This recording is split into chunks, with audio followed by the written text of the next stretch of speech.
when you played at UCLA, because I think I've heard stories that like a lot of NBA pros will go and play at UCLA over the summer. Yeah. So did you do that? Would you play with guys in the NBA? And did you think right away like I belong here? Or yes. Did it take a minute?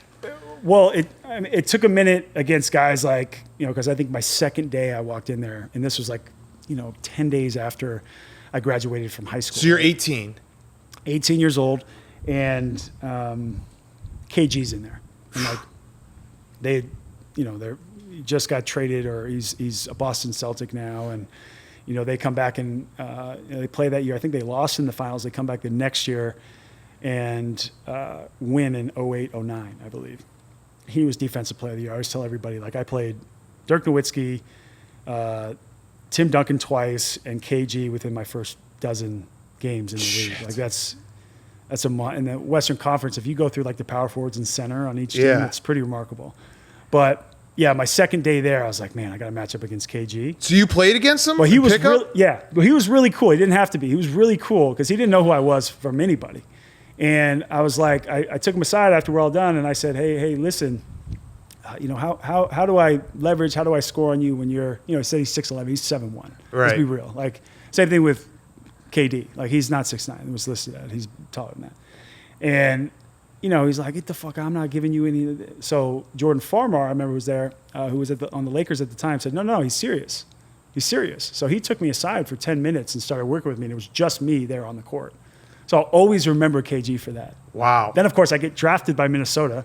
He's the 5th pick. I'm the 5th pick.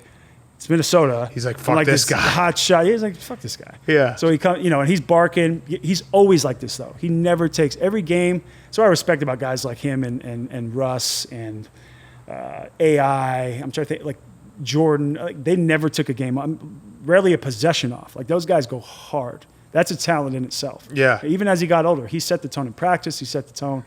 But yeah, when I got into the league, that changed a little bit because that now I was, at that time I wasn't a threat, but I was in the league and playing in Minnesota and playing the power forward. Wait, so you're 18 and you're playing pickup basketball with NBA players, and you're like running up and down the floor and you're holding your own? That's nuts. Yeah, that's crazy. I always felt like I belonged. Yeah. I think in some ways it was unhealthy how much I just focused on Like I always say, like I was an athlete student, not the other way we around. saw you spell. You can't spell. Right. Yeah. Yeah, that was bad. That was a bad upbringing. We believe you on the basketball thing.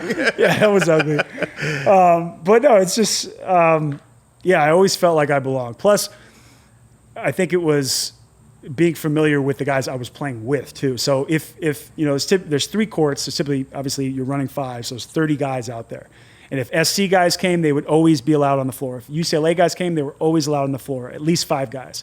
So I was playing with Russell Westbrook, Darren Collison, Luka Mbamute, like guys like that were on my team. So it was great. Like we felt like we had a vibe and had a good thing going. We came in ranked preseason number 1. Yeah. That we had just come off of 2 Final Fours. Trying to make another one, which we did, lost to Memphis. Derrick Rose, tough one. But no, we felt like we belonged.